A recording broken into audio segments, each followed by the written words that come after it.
প্রিয় শিক্ষার্থী, আজকে সম্পূর্ণ নতুন একটা টেকনিক নিয়ে তোমাদের সামনে হাজির হয়েছি। আশা করি তোমরা এই ভিডিও থেকে উপকৃত হবে। আমরা প্রতিনিয়ত যে ইংলিশগুলো ব্যবহার করি, সেই ইংলিশগুলোর একটি ব্যবহার হচ্ছে আফটারের ব্যবহার। তাই আজকের এই ভিডিওটা আমি তৈরি করার চেষ্টা করেছি ডেইলি ইউজ অফ ইংলিশ।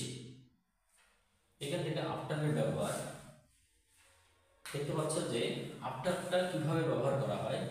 আমার পরে বলতে বোঝানো হচ্ছে আফটার আফটার মি, আমার পরে।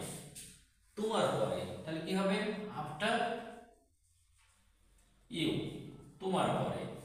তারপর কি? তারপরে আফটার আফটার হিম, তারপরে। এটার পরে আফটার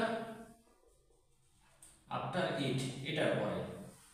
ওটার পরে তাহলে কি হবে? আফটার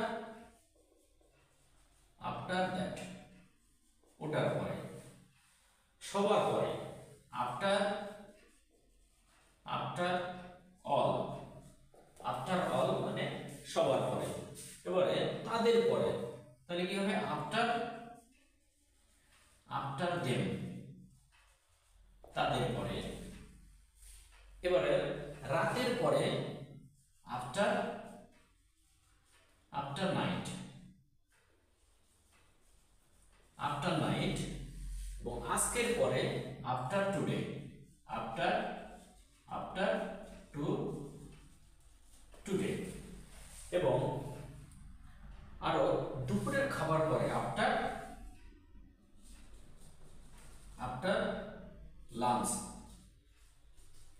এইভাবে আমরা আফটার ব্যবহার করে সুন্দর সুন্দর এবং ডেইলি ইউজ অফ ইংলিশ, আমাদের নিত্য প্রয়োজনীয় ইংলিশ আমরা এই আফটার ব্যবহার করে কিন্তু তৈরি করতে পারি।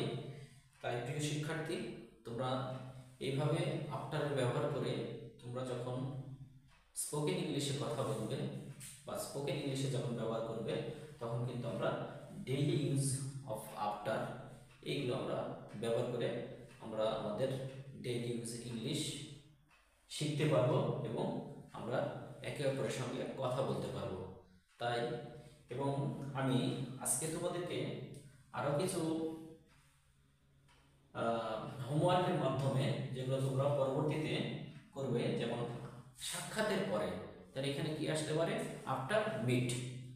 যাওয়ার পরে আফটার গো। এবং যদি বলা হয় আসার পরে আফটার কাম। এই ধরনের ইংলিশ কিন্তু তোমরা নিজেরাও তৈরি করতে পারবে এবং তোমরা নিজেরা এই ধরনের ইংলিশ তৈরি করে তোমরা আমার কমেন্ট বক্সে অবশ্যই জানাবে। ততক্ষণ পর্যন্ত ভালো থাকবে এবং তোমরা অবশ্যই আমার পাশে থাকবে এবং নতুন নতুন ভিডিও পেতে অবশ্যই আমার চ্যানেলটাকে সাবস্ক্রাইব করে রাখবে। সকলকে ধন্যবাদ জানাই। আজকের মতো এখানে বিদায় নিচ্ছি। আল্লাহ হাফেজ।